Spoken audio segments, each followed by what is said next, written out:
বাংলাদেশ কি পারবে আফগানিস্তানকে হারাতে?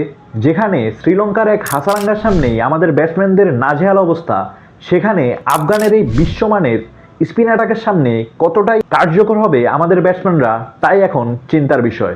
চলেন দেখা যাক পরিসংখ্যান কি বলে। তো গাইস, আগামীকাল বাংলাদেশ নিজেদের শেষ ম্যাচে মুখোমুখি হচ্ছে আফগানিস্তানের। শেষ ম্যাচ বলার কারণ হচ্ছে, বাংলাদেশ যদি কাল আফগানিস্তানকে হারিয়েও দেয়, সেই ক্ষেত্রেও বাংলাদেশকে তাকিয়ে থাকতে হবে এক কঠিন সমীকরণের দিকে। কারণ সমীকরণটি হচ্ছে, আফগানিস্তানকে হারতে হবে শ্রীলঙ্কার সাথেও, অথচ গ্রুপ বিতে তারাই ফেভারিট। তো গাইস, কালকের ম্যাচ নিয়ে যদি কথা বলি, বাংলাদেশ থেকে যোজন যোজন এগিয়ে থাকবে আফগানিস্তান। এর কয়েকটি কারণ আছে। প্রথমত, এশিয়া কাপের আগে এই কন্ডিশনেই একটি ট্রাই নেশন সিরিজ খেলেছে আফগানিস্তান, যার কারণে আফগানিস্তান ইউইর এই কন্ডিশনের সাথে অনেকটাই পরিচিত। তাছাড়াও আফগানিস্তান সারা বছরই ইউইতে ক্রিকেট খেলে এবং এই কন্ডিশনের সাথে তাদের চেয়ে বেশি পরিচিত আর অন্য কোনো টিম নেই। সেই ক্ষেত্রে এই দিক থেকে এগিয়ে থাকবে আফগানিস্তান। সেকেন্ডলি, ইউইর যে উইকেট, এগুলো অনেকটা স্পিন বান্ধব এবং এই ধরনের ট্র্যাকে মুজিব রাশিদরা অনেকটাই সুবিধা পাবে।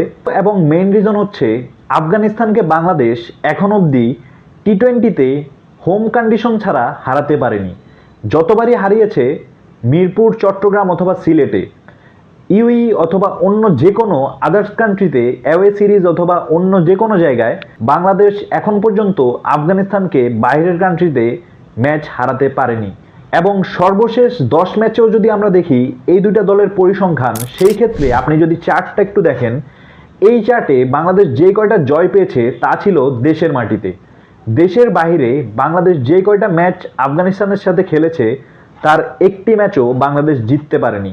তার মানে আফগানিস্তানের বিপক্ষে হোম কন্ডিশন কাজে লাগিয়েই বাংলাদেশ জিতেছিল যে কয়টি ম্যাচ জিতেছে। আফগানিস্তানের বিপক্ষে হোম কন্ডিশন ছাড়া কোনো জয় পায়নি বাংলাদেশ। সেই বিবেচনায় বাংলাদেশ পিছিয়ে আফগানিস্তান থেকে। তাছাড়াও আফগানিস্তান রিসেন্টলি যে ধরনের ক্রিকেট খেলতেছে, তার ধারে কাছেও নেই বাংলাদেশ। অ্যান্ড লাস্ট একটা ডিসকাশন, তাওহিদ হৃদয় নাকি সাইফ হাসান। গত 2 ম্যাচে যেহেতু তাওহিদ হৃদয় নিজেকে প্রমাণ করতে পারেনি, সেই ক্ষেত্রে সাইফ হাসান একটি সুযোগ অবশ্যই পাওয়ার যোগ্য।